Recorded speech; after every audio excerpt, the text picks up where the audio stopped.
How Buckingham Palace didn't wait to see if Prince Andrew, the Duke of York, could clear his name in court. He's already lost the use of his HRH, and his military links, as you know, have been severed. This long-running public relations disaster had already led to the Prince withdrawing from public life following that terrible interview in 2019.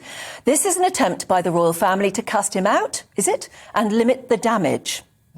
Well, let's talk to royal biographer Angela Levin. Really good to see you this morning, Angela. Hello. I mean, in terms of how the Queen has dealt with this, I mean, how much of this will have been what her advisers have said should happen, and how much of a direct role will she have taken in making these decisions, do you think? Well, apparently Prince Charles worked out the whole idea over Christmas and New Year with several conversations over the phone with William.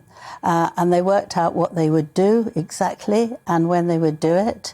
And they then, Princess Anne and Prince Edward went round to Andrew to tell him what was going to happen so he wouldn't be too shocked. Oh. And then Prince Charles discussed it with the Queen, and she said, with a heavy heart, I think you're right. So I think she's now leaning on Prince Charles to take these major decisions, even within the family, because she's always loved Prince Andrew, or Andrew now.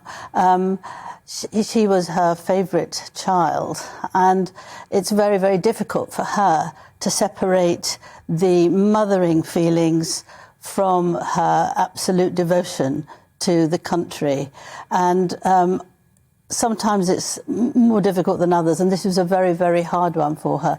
But it seems that she felt that the whole monarchy would be damaged, A, if she continued giving him money, because it looks as if she's encouraging him, and B, by its the distastefulness of it all. The timing is interesting as well, isn't it? The timing here now, because we heard that obviously his lawyers were trying to get the whole case thrown out on a technicality. And I guess maybe the Queen was holding back to see if that would succeed. But now we know that that has not succeeded. His name is mud anyway now, isn't it? Yes, exactly. Whichever way he turns, he's finished, basically. You're absolutely right about that. And it made sense, didn't it? Because you don't want to accuse somebody of doing something without it having been proven. And so she's now realised, and all the royals have realised, this is going to be another long haul. The case is expected to come up between September and December, but they're going to be interviewing people all through the summer, and that's going to cast a very heavy cloud over the Platinum Jubilee, which everyone, including her, has looked forward to hugely.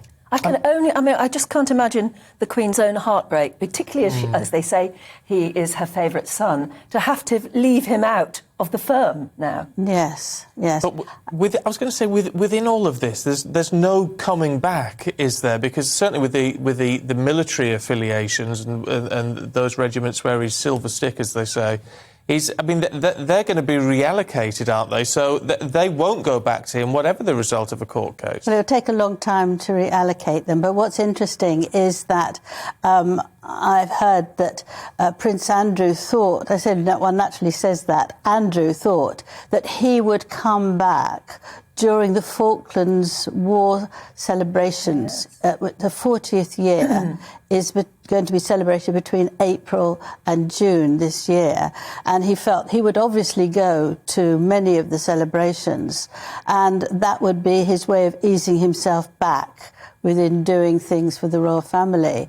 But he's not going to be allowed to do that now. Unless he goes as an ordinary person, I don't think they would want him there. And so that's finished. That's another dead end. It's an embarrassment to the family. Yes, he hasn't realised the seriousness of it.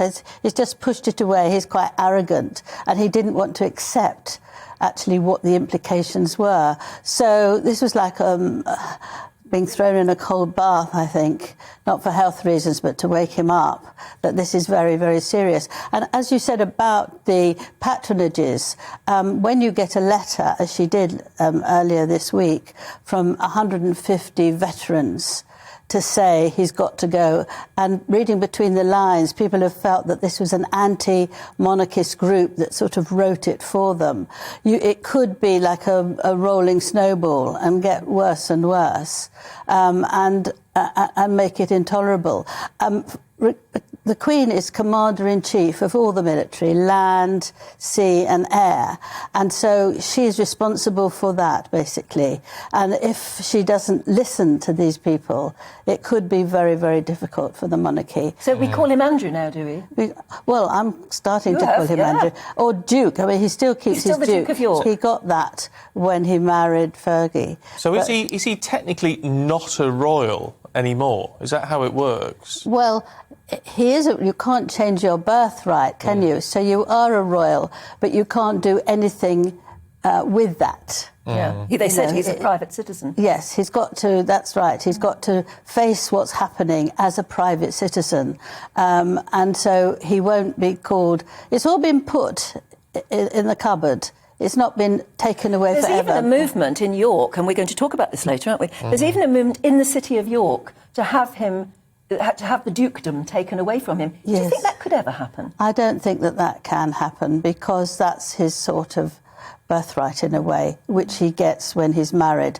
But I don't know. I mean, I think they're going to be very tough and keep on going at it. Oh, Angela Levin, it's fascinating to talk to you and to get your thoughts as a royal commentator. Yeah. Thank you very much indeed. Thank you very Good much. to see you. Yeah.